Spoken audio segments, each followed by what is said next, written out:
ไฟขับไทยแลนด์สังเวียนที่จะเปลี่ยนความรุนแรงให้กลายเป็นมิตรภาพภาพดูทั้งซ้ายมือผมชื่ออะไรครับมอสครับ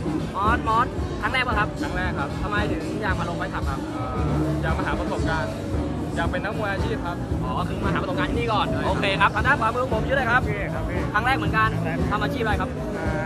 แอสเซนเจอร์ครับแล้วก็ส่งพิซซ่าทำไมถึงอยากมาไฟขับไทยแลนด์มาหาประสบการณ์แล้วก็มาหาเพื่อนโอเคครับไฟขับไทยแลนด์ของเราไม่มีแพ้ไม่มีชนะลูกผู้ชายต่อหนึ่งเท่านั้นนะครับให้เกียรติซึ่งกันและกันด้วยอ่อนน้อมแต่แข็งแกร่งนั่นคือความหมายของสุภาพบุรุษสายฟันยางครับ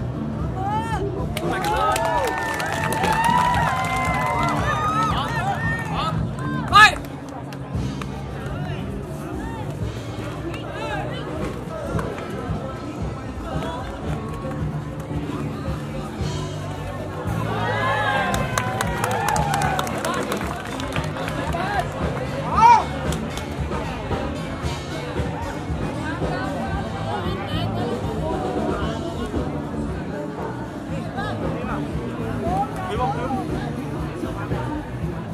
มีพัตเตอร์ไหมพัตเตอร์ไม่หัวต้องสต็อปบีดเดียว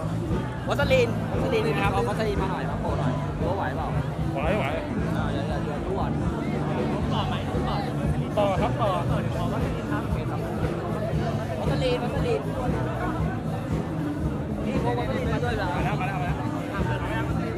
าเลยพี่มาเลย